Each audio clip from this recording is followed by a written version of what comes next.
দুপুর গড়িয়ে বিকেল দেখা নেই লিটনদের, তবে কড়া নিরাপত্তায় নির্ধারিত সময়ের আগেই প্রথম অনুশীলনে হাজির পাকিস্তান ক্রিকেট দল।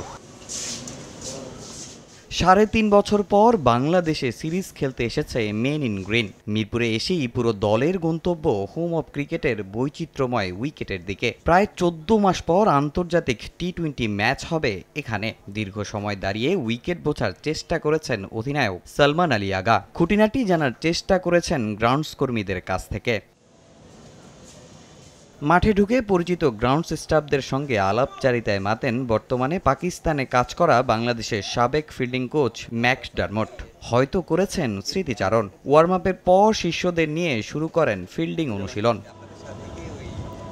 এরপর শুরু নেট প্র্যাকটিস। ব্যাট হাতে হাজির মোহাম্মদ হারিস, যাকে নিয়ে চিন্তা থাকবে বাংলাদেশি বোলারদের। পাকিস্তানের মাটিতে টাইগারদের বিপক্ষে সবশেষ টি-২০ সিরিজে ১ সেঞ্চুরিতে ৩ ম্যাচে ১৮৫ রান করেছেন এই ব্যাটার। বিপিএলও দেখিয়ে গেছেন দাপট।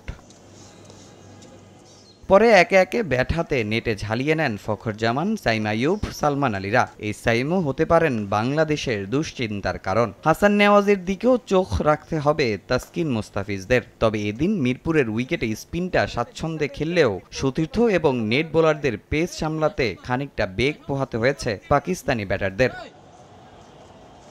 পাকিস্তানের মিস্ট্রি স্পিনার আবরার বোলিং অনুশীলনে ছিলেন বেশ মনোযোগী। প্র্যাকটিসে চেষ্টা করেছেন নানা ভেরিয়েশনের। পেসার ফাহিম আশরাফরাও বেশ ভালোভাবে ঝালিয়ে নিয়েছেন নিজেদের। অন্যদিকে লম্বা সফর শেষে দেশে ফিরে এদিন উচ্ছিক অনুশীলন করেনি বাংলাদেশ। মিরপুরে একাই ঘাম ঝরিয়েছেন নাইম শেখ। আগামী রোববার সিরিজের প্রথম টি-২০তে পাকিস্তানের মুখোমুখি হবে বাংলাদেশ। বাংলাদেশে এসে প্রথম অনুশীলনেই পাকিস্তান জানান দিচ্ছে সিরিজ জয়ের মিশনে এসেছেন তারা। সালমান হারিসরা উইকেট দেখা থেকে শুরু করে প্রতিটা ডিপার্টমেন্টের জন্যই নিয়েছেন সর্বোচ্চ প্রস্তুতি। যদিও দিনটা বিশ্রামে কাটিয়েছে বাংলাদেশ, হয়তো টিম হোটেলে বসেই পাকিস্তান বদের পরিকল্পনা আঁটছেন লিটনরা। মিরপুর শের-ই-বাংলা ক্রিকেট স্টেডিয়াম থেকে তামিম হোসেন, সময় সংবাদ, ঢাকা।